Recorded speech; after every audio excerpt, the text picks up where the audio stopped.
ஓம் சாந்தி 28/8/2026 சாக்கார முரளியின் முக்கியமான ஞான கருத்துக்கள். பாபா சொல்கின்றார், இனிமையான குழந்தைகளே, இந்த சங்கம யுகமே ஏறும் கலைக்கான யுகம் என்ற நாடகத்தின் ஆழமான இரகசியத்தை நீங்கள் அறிந்துள்ளீர்கள். சத்யுகத்திலிருந்து கலைகள் குறைந்து கொண்டே போகின்றன. கேள்வி: எல்லாவற்றையும் விட உத்தமமான சேவை எது? மேலும் அந்த சேவை யார் செய்கிறார்? பதில்: பாரதத்தை சொர்க்கமாக ஆக்குவது, ஏழையை செல்வந்தராக ஆக்குவது, பதீத்தர்களை பாவனமாக ஆக்குவது. இது எல்லாவற்றையும் விட உத்தமமான சேவையாகும். இப்பேற்பட்ட சேவை ஒரு தந்தையை தவிர வேறு யாரும் செய்ய முடியாது. தந்தை அப்பேற்பட்ட மகான் சேவை செய்துள்ளார். அதனால்தான் குழந்தைகள் அவரை கௌரவப்படுத்துகிறார்கள். அனைத்திற்கும் முதலாக சோம்நாத்தில் கோவில் கட்டி அவருக்கு பூஜை செய்கிறார்கள். பாடல்: கடைசியில் அந்த நாளும் வந்தது என்று. ஓம் சாந்தி. இனிமேலும் இனிமையான ஆன்மீக குழந்தைகள், இந்த பாட்டை கேட்டீர்கள். எப்படி ஆத்மா மறைமுகமாக உள்ளது மற்றும் சரீரம் பிரத்யட்சமாக, அதாவது வெளிப்படையாக உள்ளது. ஆத்மாவை இந்த கண்களால் பார்க்க முடியாது, அது மறைமுகமாக உள்ளது. இந்த உடலால் மூடப்பட்டுள்ளது. சரீரம் அனைவரின் கண்களுக்கும் தெரியும். நான் நிராகாரமானவன் ஆவேன், இங்கு சாக்காரத்தில் வந்து மறைமுகமாக உள்ளேன் என்று சுயம் ஆத்மா கூறுகிறது. ஆத்மாக்களின் நிராகாரி உலகம் ஆகும். ஆத்மாவுடைய உலகம் நிராகார உலகமாகும். அங்கு மறைவு என்ற விஷயமே கிடையாது. அனைத்து ஆத்மாக்களின் தந்தை பரம்பிதா பரமாத்மா கூறுகின்றார், அவர் சுப்ரீமாகவும் இருக்கின்றார். உயர்ந்ததிலும் உயர்ந்த ஆத்மா, இந்த ஸ்தூல உலகத்திற்கு அப்பாற்பட்டு இருப்பவர் பரம்பிதா பரமாத்மா ஆவார். எப்படி நீங்கள் மறைவாக இருக்கிறீர்களோ அதுபோல தந்தையும் மறைமுகமாக வரவேண்டியுள்ளது என்று தந்தை கூறுகிறார். நான் கர்ப்ப சிறையில் வருவது இல்லை. எனது பெயர் ஒரே ஒரு சிவன் என்பதாகும். நான் இந்த பிரம்மா பாபாவிற்குள் வருகின்றேன், இவருக்குள் வருகிறேன். அதனால் என் பெயர் ஒன்றும் மாறுவது இல்லை. இவருடைய ஆத்மாவின் சரீரத்திற்கு தான் பெயர் மாறுகிறது. எனக்கு சிவன் என்றே கூறுகிறார்கள். இந்த சரீரத்தின் மூலமாக கர்மம் செய்கிறீர்கள். நான் கூட மறைவாக இருக்கிறேன். நான் ஆத்மா, இந்த உடலால் மூடப்பட்டிருக்கிறேன் என்ற இந்த ஞானம் குழந்தைகளாகிய உங்களுக்கு இப்பொழுது கிடைத்து கொண்டிருக்கிறது. தந்தை பாரதத்தை மீண்டும் ஏழையிலிருந்து செல்வந்தராக ஆக்குகிறார். ஆனால் நமது பாரதம் எப்பொழுது செல்வந்தர நாடாக இருந்தது, எப்படி இருந்தது என்பது அவர்கள் யாருக்குமே தெரியாது. நமது பாரதமோ மிகவும் செல்வம் நிறைந்ததாக இருந்தது. குழந்தைகளாகிய உங்களுக்கு மிகுந்த போதை உள்ளது. துக்கத்தின் விஷயமே இங்கு இருக்காது. அதாவது சத்யுகத்தில் துக்கம் என்ற விஷயமே இருக்காது. சத்யுகத்தில் வேறு எந்த தர்மமும் இருக்கவில்லை. அங்கு ஒரே ஒரு தேவி தேவதா தர்மம் இருந்தது. இது யாருக்கும் தெரியாது. இந்த உலக சரித்திர பூகோளம் பற்றியும் யாருக்கும் தெரியாது. நமது பாரதம் மிகவும் செல்வந்த நாடாக இருந்தது என்பதை இப்பொழுது நீங்கள் நல்ல முறையில் புரிந்துள்ளீர்கள். ரிஷி முனிவர்கள் கூட நாங்கள் படைப்பவர் மற்றும் படைப்பை பற்றி அறியாமல் உள்ளோம் என்று கூறுகிறார்கள். சத்யுகத்தில் தேவி தேவதைகளுக்கு படைப்பவர் மற்றும் படைப்பின் ஞானம் இருக்கவில்லை என்று தந்தை கூறுகிறார். சத்யுகத்தில் தேவதைகளுக்கு ஞானம் முதல் இடை கடையை பற்றி அறியாமல் உள்ளார்கள்.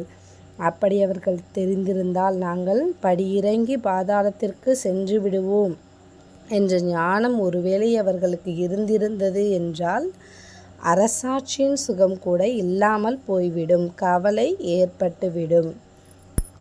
ஆத்மாக்களாகிய நாம் நிராகாரி உலகத்தில் இருந்தோம். அங்கிருந்து பிறகு எப்படி சுகதாமத்திற்கு வந்தோம்? இதுவும் ஞானம் இருக்கிறது. நாம் இப்பொழுது ஏறும் கலையில் இருக்கிறோம். இது 84 பிறவிகளின் படியாகும். இதற்கு இடையில் என்ன ஆகிறது என்பதையும் நீங்கள் அறிந்துள்ளீர்கள்.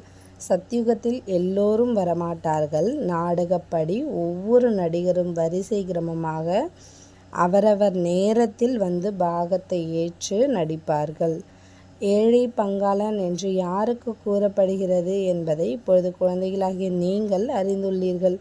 உலகத்திற்கு தெரியாது. கடைசியில் அந்த நாளும் இன்று வந்தது என்ற பாடலும் கேட்டீர்கள். இவை எல்லாமே பக்தியாகும்.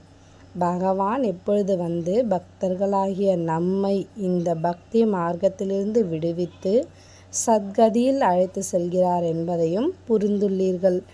ராமராஜ்யம், ராவணராஜ்யம் எந்த பொருளின் பெயர் என்பது கூட எந்த மனிதருக்கும் தெரியாது. பாபா மீண்டும் இந்த சரீரத்தில் வந்து விட்டார் என்பதை இப்பொழுது குழந்தைகளாகிய நீங்கள் புரிந்துள்ளீர்கள். சிவ ஜெயந்தி கூட கொண்டாடுகிறார்கள். எனவே சிவன் அவசியம் வருகிறார். கிருஷ்ணருடைய உடலில் வருகிறேன் என்று கூறுவதில்லை. சிவ தந்தை வராரு, ஆனால் கிருஷ்ணருடைய சரீரத்தில் வரல. கிருஷ்ணரின் ஆத்மா 84 பிறவிகள் எடுத்துள்ளார் என்று தந்தை கூறுகிறார். முதல் நம்பரில் இருந்தவர் இப்பொழுது கடைசியில் இருக்கிறார். இச்சமயத்தில் ஒருவர் கூட தங்களை தேவதா தர்மத்தினர் என்று நினைப்பதில்லை. ஏனெனில் சத்யுகத்தை மிகவும் தூரத்திற்கு எடுத்து சென்று விட்டார்கள். கல்பத்தின் ஆயுள் லட்சக்கணக்கான வருடங்கள் என்று எழுதிவிட்டுள்ளார்கள். உண்மையில் நாடகத்தின் சரித்திரமோ மிகவும் சிறியதாகும். இதில் ஒரு தர்மத்தின் சரித்திரம் 500 வருடங்கள், மற்றொரு தர்மத்தின் சரித்திரம் 2500 வருடங்கள். உங்களுடைய சரித்திரம் 5000 வருடங்கள். அதாவது ஆதி சனாதன தேவி தேவதா தர்மத்தினுடைய சரித்திரம் 5000 வருடங்கள். தேவதா தர்மத்தினர் சொர்க்கத்தில் வருவார்கள். ஆத்மாக்கள் யார் நல்ல கர்மங்கள் செய்துவிட்டு போகிறார்களோ அவர்கள் கௌரவிக்கப்படுகிறார்கள். எல்லாவற்றையும் விட நல்ல கர்ம பதீத்த பாவனரான தந்தை தான் வந்து செய்கின்றார் என்பதை இப்பொழுது நீங்கள் அறிந்துள்ளீர்கள். எல்லாவற்றையும் விட உத்தமத்திலும் உத்தமமான சேவை எல்லையில்லாத தந்தை வந்து செய்கிறார் என்று உங்கள் ஆத்மா கூறுகிறது. நம்மை ஏழையிலிருந்து செல்வந்தராக, ஆண்டியிலிருந்து இளவரசனாக ஆக்குகிறார். சத்யுகத்தில் மிகவும் மகிழ்ச்சியாக இருந்தோம். எந்த பூமியை 500 ரூபாய்க்கு வாங்கியிருந்தோமோ அது இன்று 5000 ரூபாய்க்கு கூட கிடைப்பதில்லை. இப்பொழுது இங்கே எந்த ஒரு பூமியை, எந்த ஒரு நிலம் வாங்கினாலும் ரேட்டு கம்மியாக வாங்கியிருப்போம். ஆனால் இப்போது அந்த அமௌண்ட்டுக்கு கிடைக்காது, 5000 ரூபாய்க்கு கிடைக்காது. அங்கோ பூமி விலையே இருக்காது. அங்கே வந்து சத்யுகத்தில் பூமிக்கு விலையே இருக்காது. யாருக்கு எவ்வளவு வேண்டுமோ அவ்வளவு எடுத்துக்கொள்ளலாம். ஏராளமான பூமி இருக்கும். இனிமையான நதிகள் மீது உங்களுடைய அரண்மனைகள் இருக்கும். மனிதர்கள் மிகவும் குறைவாக இருப்பார்கள். இயற்கை உங்களுக்கு அடிமையாக இருக்கும். 5 தத்துவங்களும் உங்களுக்கு அடிமையாக இருக்கும். சத்யுகத்தில் பழங்கள், பூக்கள் மிகவும் நன்றாக கிடைத்து கொண்டே இருக்கும். இப்பொழுது நீங்கள் எவ்வளவு உழைக்கிறீர்கள் இந்த சமயத்தில். ஆனால் வறண்டு விடும்பொழுது தானியம் கிடைப்பதில்லை. எனவே பாடல் கேட்ட உடனேயே உங்களுக்கு புல்லரித்து போய்விட வேண்டும். தந்தை ஏழை பங்காளன் என்று கூறுகிறீர்கள்.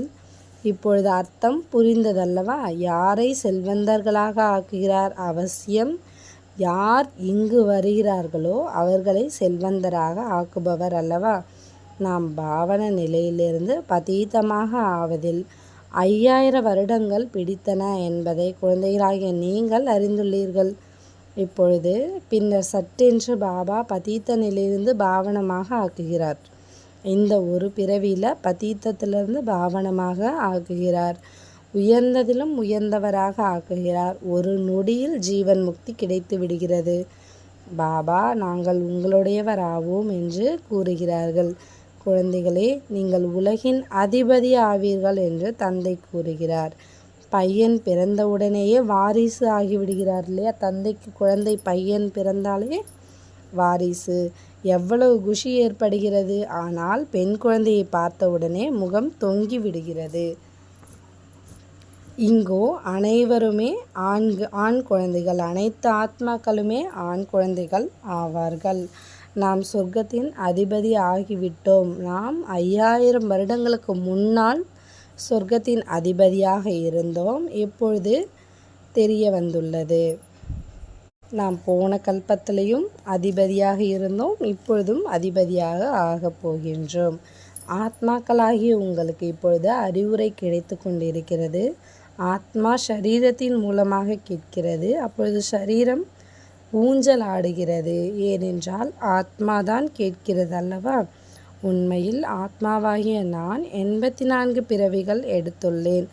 அவசியம் 84 பிறவிகளுக்கும் 84 தாய் தந்தையர் கிடைத்திருக்கக்கூடும். இது கூட கணக்கு தான் இல்லையா? 84 பிறவிகள் எடுக்கிறார்கள். குறைந்தபட்சம் அதிகபட்சம் என்ற கணக்கு இருக்கும் அல்லவா? சாஸ்திரங்களில் என்னவெல்லாம் எழுதிவிட்டார்கள் என்பதை தந்தை வந்து புரிய வைக்கிறார். உங்களுக்காவது 84 பிறவிகள் கூறுகிறால், எனக்கோ கணக்கற்ற பிறவிகளை கூறிவிட்டுள்ளனர். அணு அணுவிலும் எவ்வளவு எங்கு பார்த்தாலும் நீயே என்று கூறுகிறார்கள். இது ஏற்கனவே அமைக்கப்பட்ட நாடகமாகும். இது சிறிதளவு கூட வித்தியாசம் ஏற்பட முடியாது. இது மிகப்பெரிய நாடகம் ஆகும். டிராமாவில் எந்த படம் பிடிக்கப்படுகிறதோ அது மிக சரியாக அவ்வாறே திரும்பவும் நடைபெறக்கூடும். நாடகம் பற்றி கூட தெரிந்திருக்க வேண்டும். இது எல்லைக்குட்பட்ட டிராமா, இது எல்லைக்கு அப்பாற்பட்ட டிராமா. இதனுடைய முதல் இடைக்கடையை பற்றி யாருக்கும் தெரியாது.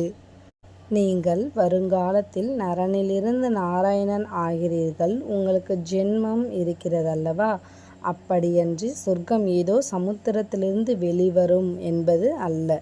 கிருஷ்ணர் கூட ஜென்மம் எடுத்தார் அல்லவா? கம்சபுரி ஆகியவையோ அந்த சமயத்தில் இருக்கவில்லை. கிருஷ்ணருடைய பெயர் எவ்வளவு பாடப்படுகிறது. அவருடைய தந்தையின் பெயரே இல்லை. அவருடைய தந்தை எங்கே இருக்கிறார்? கிருஷ்ணருக்கு இருக்கிற புகழ் கிருஷ்ணருடைய தாய் தந்தையருக்கு இல்லை அப்படின்னு அப்பா சொல்கிறாங்க. நிச்சயம் ராஜாவின் குழந்தையாக இருப்பார். ராஜாவாக இருக்கும் காரணத்தினால் அவருடைய பெயர் இருக்குமா என்ன? கிருஷ்ணர் இருக்கும் பொழுது பதீதமானவர்கள் கூட கொஞ்சம் பேர் இருப்பார்கள். அவர்கள் முற்றிலும் இல்லாது போய்விடும் பொழுது அவர் சிம்மாசனத்தில் அமருகிறார். பிறகு ராஜ்யத்தை பெறுவார். அப்பொழுதுதான் அவரது சகாப்தம் ஆரம்பமாகிறது. லக்ஷ்மி நாராயணிலிருந்து சகாப்தம் ஆரம்பமாகிறது. நீங்கள் முழு கணக்கும் எழுதுகிறீர்கள்.